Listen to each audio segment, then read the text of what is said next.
You know you're getting old when the phrase, "I'm putting my affairs in order," ceases to be a vague metaphor and becomes an item on your to-do list. Entrepreneur Sheila arrived on BBC One to promote her clever website called Biscuit Tin, where users can store a will, last wishes, bank account details, etc. It's a nifty idea, saving families a lot of trouble and paper chasing after a loved one dies. I'd worry, though, about the £50 annual fee. It'd be just my luck to sign up and then live for years.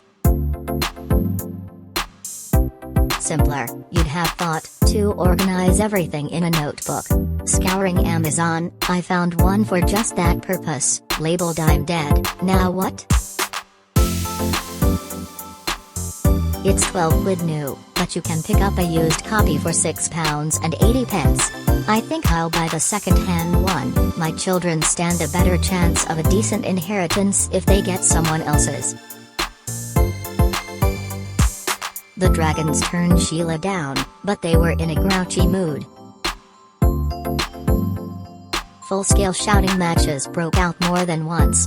New arrival Stephen Bartlett, 29, who boasts his businesses are worth £300 million, seems to provoke both the den's alpha males, Tucker Suleiman and Peter Jones. It's making for the liveliest series we've seen in years. Never disagree with me, Tucker snapped, because I've got a lot more experience than you.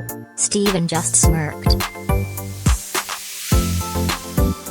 Not everyone noticed the yelling. Georgia, trying to flog her toilet tissue moisturizer, took no notice. "I'm Italian," she explained, "so it didn't even register." After the first two pitches flopped, presenter Evan Davis talked us through a highlights reel from the past 15 years. That proved how badly Peter has aged. He used to look like a mop-top 1960s pop star, now he has 2 days of unshaven grey stubble around droopy jowls. If Stephen really wants to wind him up, he should press a fiver into Peter's hand and tell him to get himself a sandwich and a coffee. Even the coffee made me feel elderly as the final business hopefuls appealed for investors. The chaps from London Nootropics billed themselves as an adaptogenic wellness company, selling coffee beans blended with ginseng and cannabis extracts. What the heck is adaptogenic wellness? If I'm getting too decrepit to understand a hot drink, I really am ancient. The parade ground sergeant majors bellowing insults at recruits on the Queen's Guards, a year in service, C5, were reassuringly old-fashioned. "Did your father not teach you how to iron your trousers?"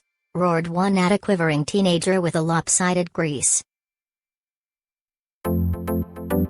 Another stuck his glowering face under a young Coldstream guardsman's nose and informed him, at 120 decibels, that his mustache was a hideous growth.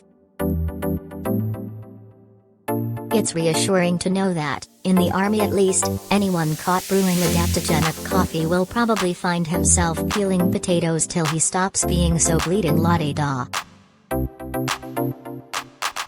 Harried through one drill after another, the troops found a way to take revenge. As their Major General arrived to take the final inspection, the band struck up with Darth Vader's march from Star Wars.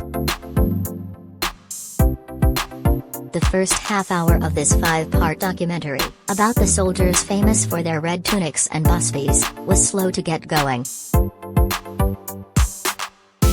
It tried to introduce too many characters and became fragmented, but by the time the regiment's drum major was being fitted for his £40,000 gold-braided robes, the narrative was starting to come together.